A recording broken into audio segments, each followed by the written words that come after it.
Hello, welcome to Glasgow Rangers Nation. With me, your host, Owen James, the channel that brings you all your latest Rangers news, guys. We are back this morning bringing you all the latest from the club. We've got news on a possible departure for Kieran Dowell, an explanation as to why he wasn't in the squad yesterday, a little bit more on the Ridvan mystery. And as well as that, do you know what else we've got? We've got more fallout from that awful red card decision, genuinely dreadful red card decision that was made during the game to send Mohamed Diomande off. With what the SFA have said off the record, and a bit of a sort of controversial one from that. And we'll talk a little bit about that as well. I'd love to get your thoughts on all the stories. Obviously, please make sure that you sub to the channel, like the video, comment and share, guys. If you can like the video, that really helps. All those likes, when you like a video, it helps to share it on YouTube. The more likes a video gets, the better it gets promoted. So please, obviously, smash the like. Right, we're going to start, of course, with the Mohamed Diamande sending off from yesterday's game that kind of marred what was otherwise a very good afternoon for Rangers. You know, going into that game at Tannadice, I think we all went in with a sense of dread and a sense of trepidation because, let's face it, our away form has been somewhat shocking over the last few weeks, having only won 3 of our 11 games away from home. I think, as I said on Thursday night before the Manchester United game, I was more worried about Sunday than about that Thursday night at Old Trafford. There was a real concern. And when we went 1-0 down to Sam Dalby's early goal, I think, those fears more than grew. But Rangers fought back really well to come away 3-1 winners. To an excellent goal in the first half to bring us back to 1-1.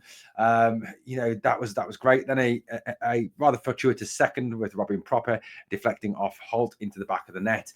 And, then, of course, the third, a fabulous finish from the informed Cyril Dessers to make it 3-1 to Rangers. But the game was ruined by that sending off. Now, I've got to say, I've watched it back now 3-4 times. I have slowed it down. I've watched it in slow-mo. I've watched it at full speed. I've tried to take the blues tinted goggles off, being a Rangers fan. I am a referee. I have got a refereeing qualification. I have refereed at local level. I've refereed amateur games and so on and so forth. Never refereed a professional game. So that's the first thing. I have refereed non-league games, etc., etc. I've got to say, I don't get how that was a red card. I genuinely do not understand how that was a red card. The defender turns and pushes Diomande. As Diomande falls away, he raises his hand. Of course he does, but he doesn't make contact with the Dundee United player, because I guarantee if he had made contact with the Dundee United player, he would have been on the deck rolling around like he'd been shot by a sniper. So he didn't make any contact.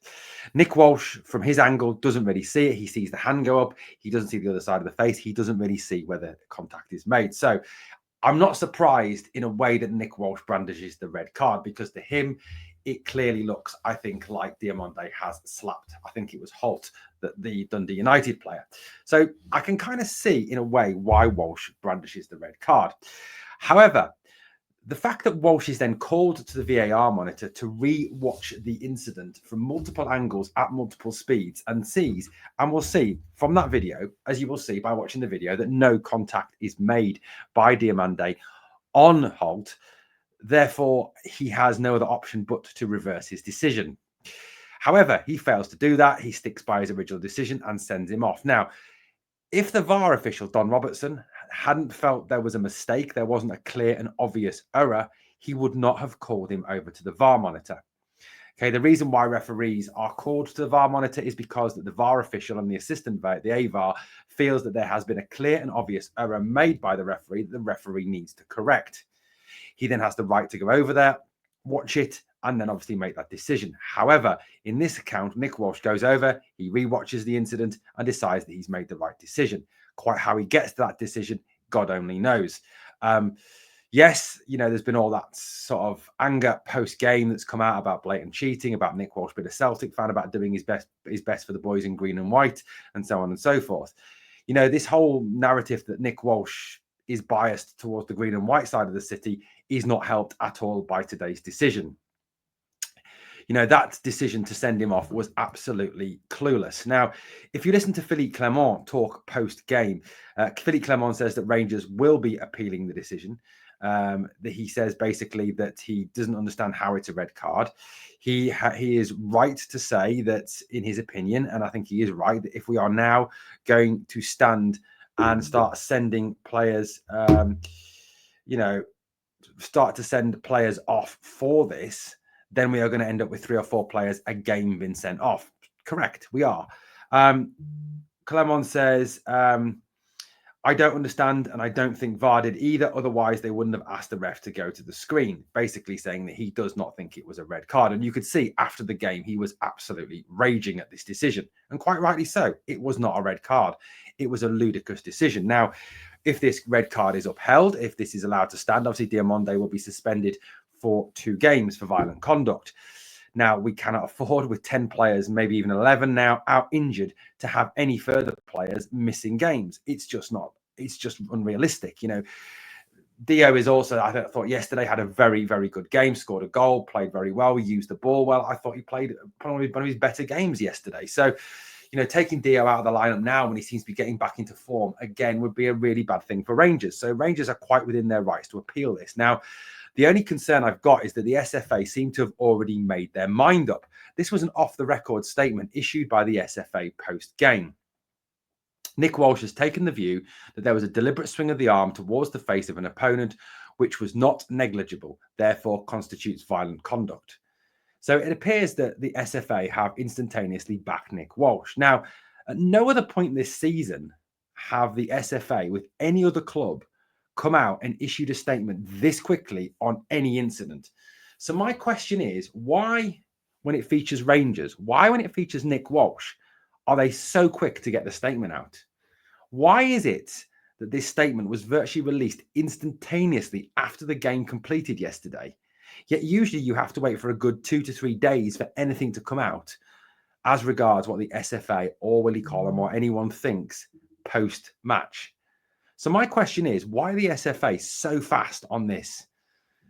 And would they have been so fast if this had been against Celtic? I mean, I'll be honest with you. I think if it had featured a Celtic player, he doesn't get sent off. You've only got to look at Luke McCowan, his slap to a Dundee player's face during the Dundee United 0-0 draw, and he gets away with it, not even a yellow. So, look, for me, you know, there's an obvious, clear patterns of assistance. There is a biasness to one side of the city over the other. There is a genuine dislike of Rangers, I think, within the SFA. A genuine patterns of assistance. Now, people can call me a hypocrite, you know, conspiracy theorist, whatever. But it's the evidence is starting to pile up. The evidence is just looking even more critical now. And the evidence just is pointing so far in the direction of, you know, that there being this patterns of assistance and this biasness against Rangers from referees and from the SFA. Now, I can't wait to see what Willie Collum has to say on the VAR show. That will be very, very interesting to see what Collum comes out with. But yet again, it's another decision that goes against us, another very, very questionable decision. Now, a statement obviously and put out on social media earlier by 4 Lads Had a Dream. The huge thing for Patrick Stewart and Rangers is to ask why the governing body issues such a quick off-the-record briefing trying to justify that decision. If Rangers appeal, it's clearly already been decided. Rangers must challenge this. You know, as in respect of, you know, the penalty incident in the League Cup final, Patrick Stewart really now needs to really, really push the SFA for an answer, push the SFA on this matter, because this is quite clearly wrong. And it is quite clearly something is not right about this. You know, Rangers need to keep on going with this and really kick up a fuss. Now, we need to go away from this. You know, we're not going to lower ourselves to this. You know, this is not the way we behave. You know, we're not like the other side of the city, blah, blah, blah, blah, blah, blah. We need to kick up a stink. We need to cause as much fuss as possible, because this is clear, blatant cheating. This is clear, blatant biasness against Rangers. It was a disgraceful decision. I don't know anyone who has a sensible, level head, an unbiased head, who can see this as a. I mean, yes, the other side of the city are going to, insist that it's a red card. We've seen it already on social media. Them bringing up loads of examples of our players getting away with alleged fouls, and half of them aren't even there. Because let's face it, we all know that Celtic fans have about as much footballing knowledge as a boiled potato. Their intellect amongst the Celtic fan base is virtually zero. Because let's face it, all that interbreeding, it does lead to people being pretty thick, doesn't it? So, there we go. This is it. This is the way we're at with this. And something needs to be done. Something really does severely need to be done about this, because we are in a position where the Scottish game is starting to look even more of a joke amongst other leagues and other associations, because they're going to look across and think, well, look at the standard of refereeing and look at the fact they're so biased to one team and they do everything they can to help one side over everyone else. It really does make the league look incredibly stupid, and something does need to be done ASAP. Right, let's move it along. So we've heard obviously about, Matondo was going to Coventry City, move collapsed. Now Nantes are interested. Hopefully that gets pushed through. The latest is obviously around Ridvan Yilmaz and Kieran Dowell. Now, Kieran Dowell wasn't in the match day squad today. Neither was Ridvan Yilmaz for different reasons, apparently, according to the manager. Kieran Dowell was not included for football reasons. Now, Kieran Dowell apparently is in Birmingham negotiating a loan move with an option to buy from Rangers to Birmingham City. This was reported by Chris Jack, a man who loves pissing on your cornflakes usually.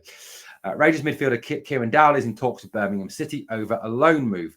The Rangers Review previously reported that Dowell and Ravi Matondo were free to leave Ibrox. So it looks like that is now coming to fruition, that Dowell is on the move, that he will be leaving Rangers to go to Birmingham City on loan. Now, obviously, one big question is this. Are Birmingham City trying to become Rangers B or Rangers 2.0? Obviously, they've signed Ben Davies on loan. They've got Scott Wright, and now they want Kieran Dowell. Now, Birmingham City obviously have an ambitious side in League One, pushing for promotion back to the Championship. Their manager is a former Celtic coach, which kind of makes it even more amazing that he wants so many Rangers players. But, Kieran Dowell, I suppose, has a track record of playing in the Championship. He's played for Norwich City in the Championship. He's played for Wigan in the Championship. So, he's a player who is used to that level of football. So going down to League One, going down to play in England's League One for a team that are, flying high in League One or looking for promotion, I think is something that Dowell will obviously be up for. The challenge, it's a challenge to go down there. It's a challenge to take Birmingham City back to the Championship.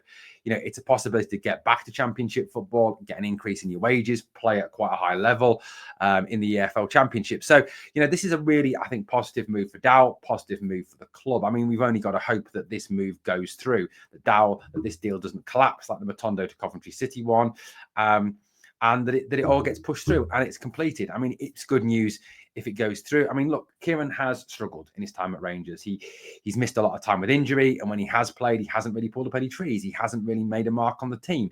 He's never really nailed down a position, has he? I mean, if you asked me what is Kieran Dowell's best position, I would struggle to tell you.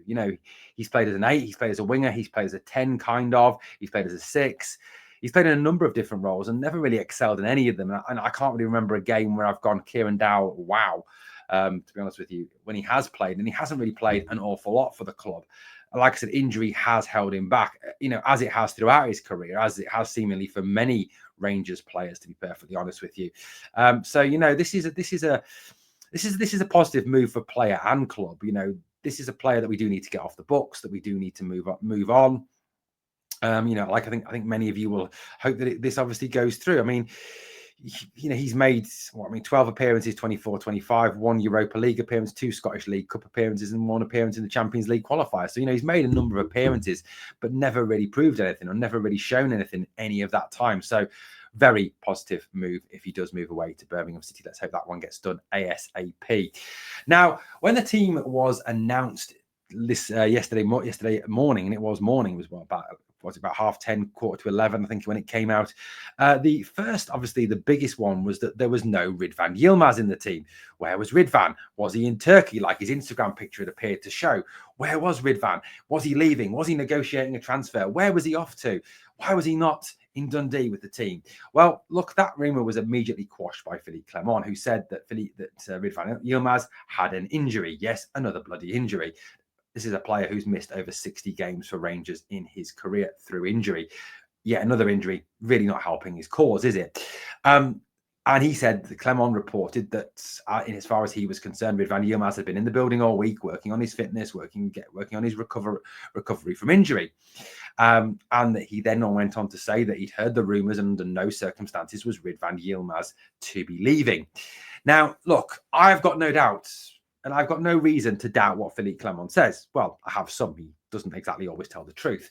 But, I do have to question this statement to some degree, because quite clearly from Ridvan Yilmaz's Instagram story, that did not look like Glasgow. That did not look like the Rangers training centre. So, and that did not look like any part of Govan or any part of the city. So you've got to kind of question has he really been here all week? Has he really been here You know, and he was definitely, he's in Manchester on Thursday. We know that because we saw him on the pitch. So that leaves just Friday, Saturday. So, you know, up until Thursday, yeah, I can believe he has been in the building all week, you know, but Friday, Saturday is another matter, you know. So where's he been Friday, Saturday, now Sunday? Is he actually still in Glasgow, or is he over in Istanbul, or wherever Besiktas are based? I think it's Istanbul, negotiating a contract? You know, Clement could come out and say he is not going to leave, he's not leaving, blah, blah, blah, blah, blah. Because, you know, realistically, he isn't going to come out and say, yes, we're selling him. Yes, he's going to Besiktas if nothing's confirmed, because then he looks like a complete tit if Ridvan then reappears the next week because the move's fallen through. You know, these things tend to be done behind closed doors. So there still is, to my kind of knowledge and to my kind of, you know, reading between the lines and my evaluation, something still not quite right about this. And Ridvan could well still be leaving. You know, we don't know. Like I said, I think there is a mystery surrounding this. And obviously, I think, you know, we'll try and dig around it, try and see what we can find out. But the mystery deepens on Ridvan Yilmaz. But certainly good news about Kieran Dowell nonetheless. Right, guys, let me know what you think of the stories we've covered in the video this morning. Thank you so much for watching Glasgow Rangers Nation. As always, on the way out, please smash the like, subscribe, comment, and share. Do all that fabulous stuff for me. And remember always, we are the people.